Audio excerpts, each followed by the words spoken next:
Welcome to CinePro,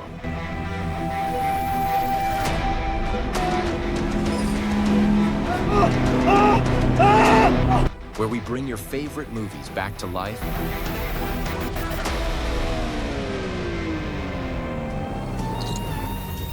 with quick recaps, hidden details,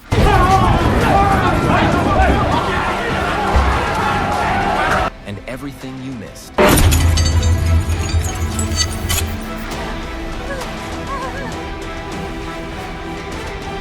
The Story Killers begins when we see a man in a dark room focused on getting rid of a body. There is a strange and unsettling calmness on his face, clearly showing that this is not the first time he has done this, and that he has killed many people before. We learn together that this man's name is Nomura, a crazy but very smart serial killer who calculates every step and never leaves any evidence behind. He believes that brutal murder is a form of art, and he wants the whole world to see and talk about his art. Only a few hours had passed since his last murder, but that didn't stop his thirst for blood. He went out again, looking for a new victim to hunt late at night. On his way, he saw a girl trying to push her little brother in front of a car to kill him, and when she couldn't, she tried to kill herself with him. But the car driver managed to hit the brakes at the last moment and saved their lives. Nomura followed her and saw that she had a flower shop nearby. At that moment, he decided that she would be his next victim, no matter what happened. The next day, he went to her shop pretending to be a customer buying flowers. He wanted to know more about her and get closer and closer. But then an old man came in and caught Nomura's attention. At the same time, some kid scratched his car, and he started yelling at them hysterically. Nomura told the girl, "Just 1 minute, I'll be right back." Then he went to the old man and whispered something in his ear that made him sweat without saying a word. The old man ran away like a mouse. Nomura came back to the shop and bought more flowers. When he found out the girl's business wasn't doing well, he asked her to wrap more flowers so he could win her trust little by little. She asked, "Sir, what did you say to that man to make him so quiet? He never stays quiet." Nomura smiled and answered, "I told him I took down his car's license plate number, and if he ever yells at those kids again, I'll follow him, cut him into pieces, and throw him in the river." Hisai thought he was joking, but she couldn't imagine the truth behind that smile. His victims always trusted him easily. Later that night, Nomura went to a somewhat deserted cyber cafe. There, he uploaded all his murder videos to the dark web. Every time, he worked with extreme caution, wiping his fingerprints from the keyboard so the police couldn't link anything to his crimes or find his location. As soon as the video was uploaded to the dark web, people all over the world who were on the dark web started watching and sharing it. We see a man in Indonesia watching Nomura's videos with intense focus. We also learn that this man's name is Bayu.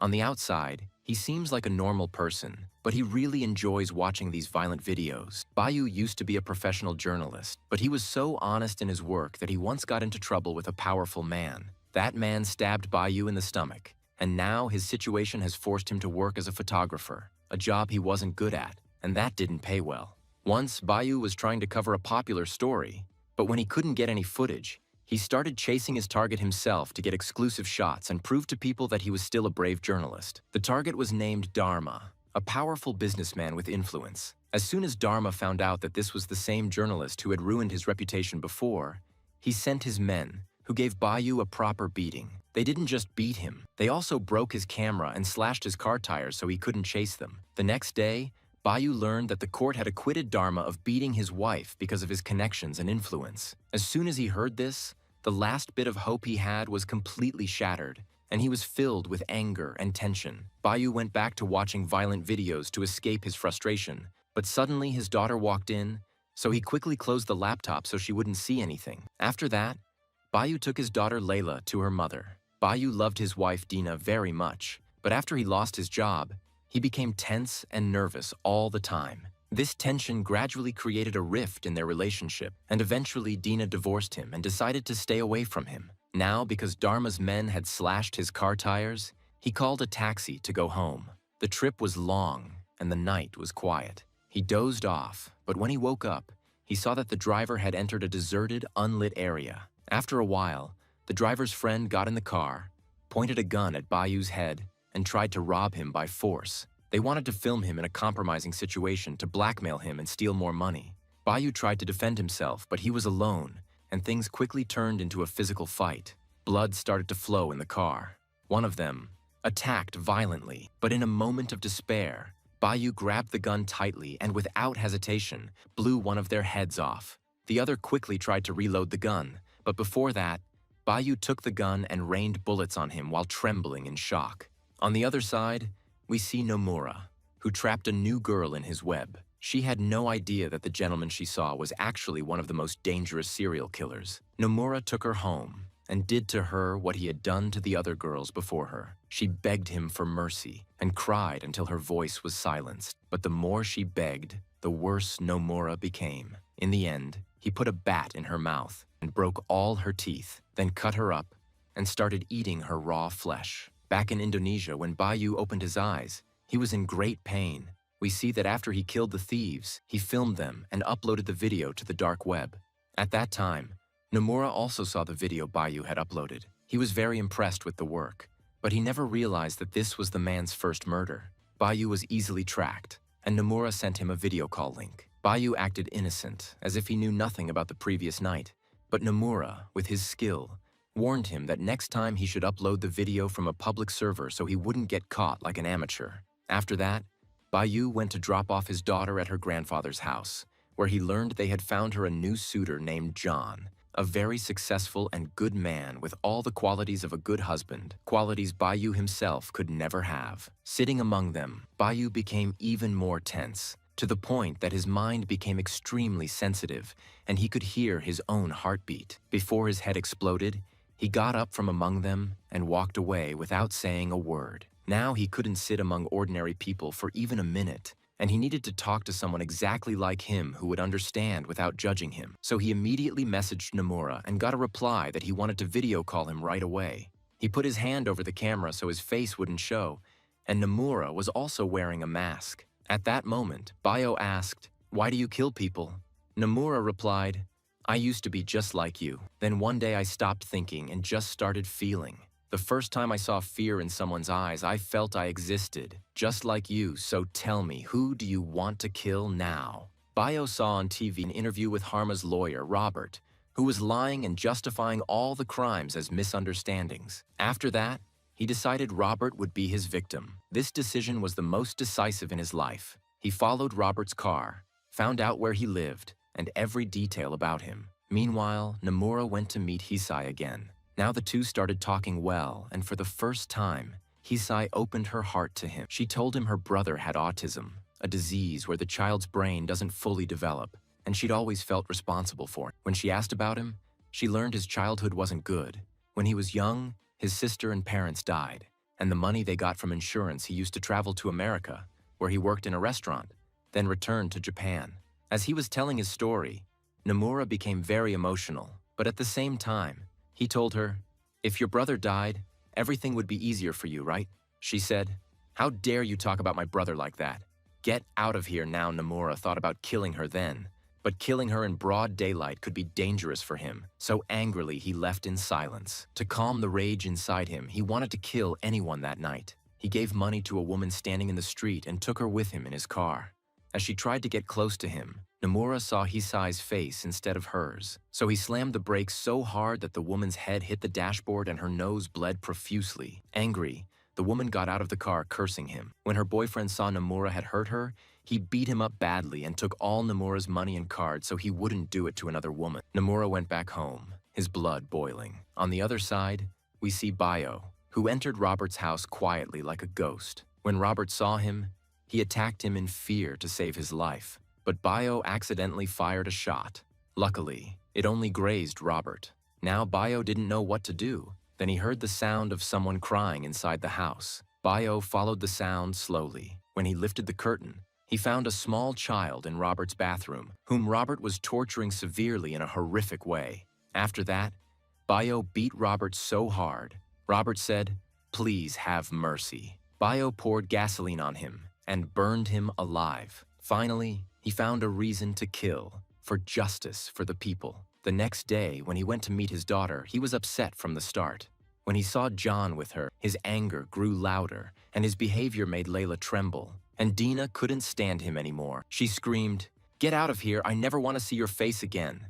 Meanwhile, in Japan, Nomura met Hisai's brother, who was sitting alone, collapsing in tears. When he asked, He found out the kids at school were bullying him, and today, they even beat him. Nomura explained to him that this world isn't for the weak, and you have to fight back. He gave him a stun gun and told him, "Next time someone bothers you, use this." A little later, Bio uploaded Robert's video to the dark web. When Nomura saw the video, he couldn't believe that after his first murder, the man turned so savage. So Bio called him, wanting to know how they do it. Nomura explained that the first time is always easy, but now you'll struggle. The fear of getting caught will keep you from sleeping. But don't worry, they'll never catch us. Now look for the one whose death will make you happiest. Bio knew exactly who he hated most. He followed Dharma's car and went to his hotel. But when he entered the room, he found he was chasing the wrong man. It was Dharma's son. Now Bio was confused about what to do. The terrified boy said, "I'm not like my father."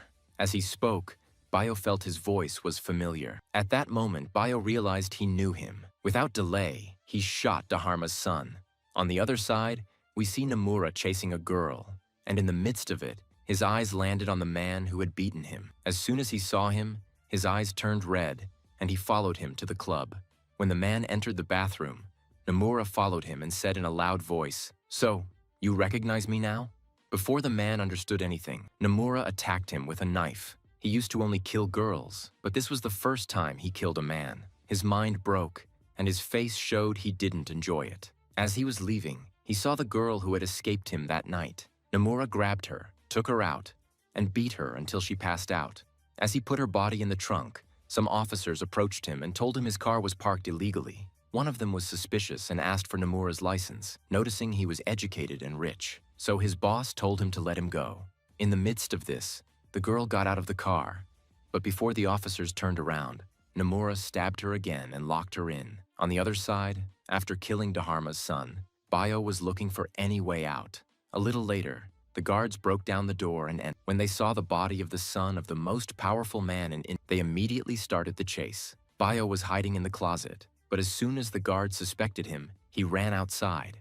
There weren't just one or two, but hundreds of guards saw him. When he saw them, he became faster, getting a strong adrenaline rush as he cut through the crowd and escaped so that no one could catch him. The guards chased him to the basement, but by any means, he was saving his life. Bayo locked the main gate, but they managed to snatch his mask. Luckily, his face was turned the other way, so no one saw his face. On the other side, Nomura was getting ready to kill the girl, and this time he was going to do something very special. Bayo ran all night until he was so exhausted that when he woke up the next morning, his whole body was aching. At that same time, Nomura called Bayo on a video call. After last night's experience, Bayo was already scared, and when he saw Nomura about to kill the girl in front of his eyes, he couldn't bear it, screamed, and tried to stop Nomura. He wanted to know the reason. Why was he killing all these? But Nomura answered that he was doing all this to teach Bayo a lesson. Bayo realized that this man was insane, and that all his victims were innocent. He pleaded for the girl's life, but none of it was enough to change Nomura's mind. Nomura,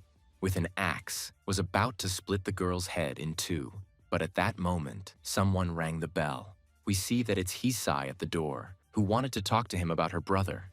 Nomura opened the door, and as soon as Hisai entered, she got angry at him and said, "Based on what you said, my brother attacked his classmates, and there's talk that he'll be expelled from school." Nomura replied, "He's just like me. He loves his sister just as I loved mine, but the difference is, he's weak. I saw last night how you left him in the street for a car to run him over. You actually want to kill him, and I can see that clearly in your eyes." Hisai said, "You don't know the whole truth. That night, I wanted to die with him, but I couldn't. By the way, I love my brother very much, and to make my life easier, I can't even think of killing him." Hisai realized this man was crazy and told him, "From today, please stay away from my brother." On the other side, the girl woke up and Bayo, who was still on the phone, told her to scream as loudly as she could.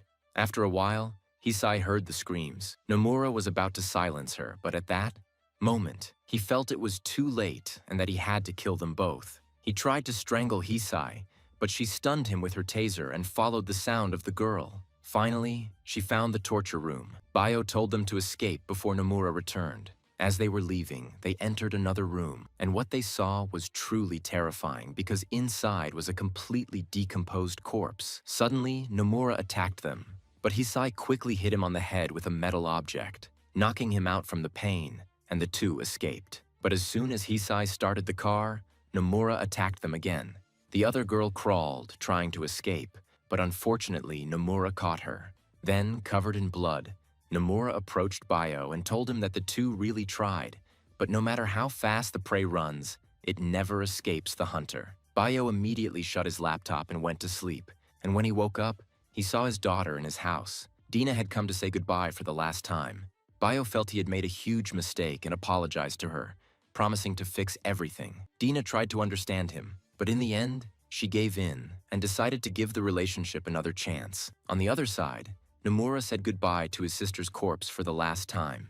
To start anew, he had to bury the old things with him, so he burned his sister's corpse, which had been there for years. We see Bayo taking his daughter to school, and while Dina was cleaning the house, she found a gun under the pillow. From the sound, Bayo realized she had found something and rushed home immediately. When he returned, he called for Dina, but she didn't answer. He saw a camera, but it wasn't his. When Bayo played the recorded video, he saw someone torturing Dina. With great courage, he opened the bedroom door, but what he saw inside destroyed his whole world, because we see that Nomura had assaulted his wife and cut her body all over with a knife. Bayo sat next to her corpse, crying, and from the brutality, his heart stopped. But Nomura, after killing her, didn't run away. He was standing outside waiting for Bayo. Bayo was going to kill him, but at that moment, a car hit him, and the people inside took him away. Nomura didn't understand what happened, so he followed the car. It turned out those people were Dharma's men. Dharma told him, "What do you think? You wear a mask, kill my son, and never get caught. What did my son ever do to you? Please tell me why you killed that poor boy." His men broke Bayo's arm and leg, and Dharma said, "When your daughter grows up, I'll marry her, and she'll continue my legacy." They were about to kill him, but Nomura started shooting and shot Dharma until he was nearly dead. In the end, he went to Bayo and told him, "Finish what you started." Bayo still couldn't get over the fact that he had killed Dina so brutally. Nomura wanted to make him like himself, so he said, "Kill this man, or I'll kill your daughter." Bayo didn't want to take anyone's life, but when Nomura put the gun to his daughter's head, he had no other choice. He immediately attacked Dharma, strangled him, and killed him brutally. At that moment, Nomura removed the blindfold from his daughter's eyes, and when she saw her father like that, she began to hate him. Nomura said, "I've been trying to tell you for so long that everyone hates you. Even your own daughter hates you. By the way, we can work together and do a really good job. But before that, there's one last little job left." We see he was about to kill Bayo's daughter, but Bayo caught him because he wasn't a monster. He still loved his daughter, even if she hated him. Nomura said, "I thought you were like me, but I was wrong," and then shot Bayo. Bayo, unconscious, lost his balance and started to fall off the building. But before he went, he made his final move. Nomura saw handcuffs on his wrists, and both of them fell from that height so hard that, in a moment, every bone in their bodies was broken. Bayo died instantly, but Nomura was still breathing. At that moment, he saw a boy filming him as he was dying. For the first time, Nomura felt what the people he tortured and killed felt. And with that, our story ends for today. Stay tuned for new videos and summaries. Goodbye.